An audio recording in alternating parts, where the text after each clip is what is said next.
ლატვიის ეროვნულ ბიბლიოთეკაში ქართული კუთხე გაიხსნა საგამოფენო დარბაზში რიგაში მცხოვრები ქართველი ფოტოგრაფის ირაკლი აბესაძის ფოტო გამოფენასაც უმასპინძლეს. Ამ ფორმით ლატვიის დედაქალაქში რიგა თბილისის მეგობრობის 10 წლის იუბილე აღნიშნეს. დღესვე რიგის ერთ-ერთ სკვერს თბილისის სახელი მიენიჭა. საიუბილეო თარიღის აღნიშვნა ანსამბლ რუსთავის კონცერტით დასრულდა. ლიზა ციციშვილის და გიორგი ჯაფარიძის რეპორტაჟი რიგიდან.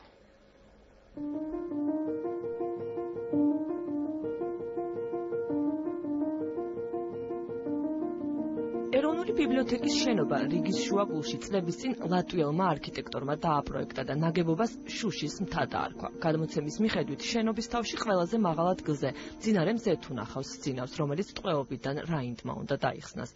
ბიბლიოთეკის მრავალსართულიანი შენობა 6 მილიონამდე წიგნს იტევს და ლატვიის დედაქალაქში 2014 წელს გაიხსნა. ბალტიისპირეთში ერთ-ერთი ყველაზე ცნობილი ბიბლიოთეკის მრავალრიცხოვან კოლექციას ამიერიდან ქართული წიგნის კუთხე შეემატა. საქართველოს ეროვნული ბიბლიოთეკის მიერ ეს უცხოეთში გახსნილი ქართული წიგნის 50-მე კუთხეა. ქართულმა დელეგაციამ ლატვიის დედაქალაქის ბიბლიოთეკისათვის სხვადასხვა ჟანრის 100-მდე საუკეთესო ქართული გამოცემა შეარჩია.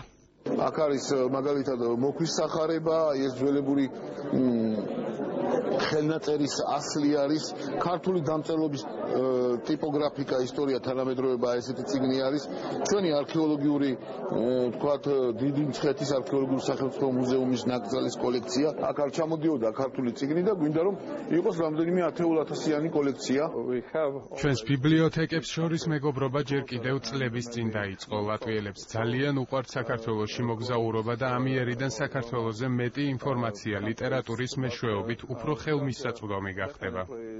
რიგის ბიბლიოთეკაში ქართული წიგნის კუთხის გახსნასთან ერთად ქალაქებს შორის მეგობრობის ამსახველი გამოფენაც გაიხსნა. ექსპოზიციაზე ლატვიაში მცხოვრები ფოტოგრაფის ირაკლი აბესაძის მიერ გადაღებული ფოტოები გამოიფინა.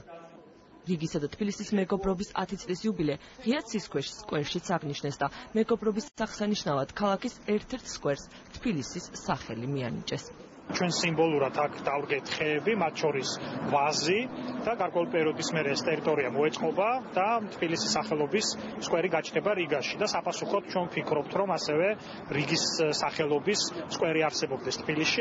რიგისა და თბილისის მეგობრობა 10 წლის წინ დაიწყო. 2007 წლის აპრილში ქალაქებმა მეგობრობის მემორანდუმი გააფორმეს და საიუბილეო თარიღი რამდენიმე ღონისძიებით აღნიშნეს.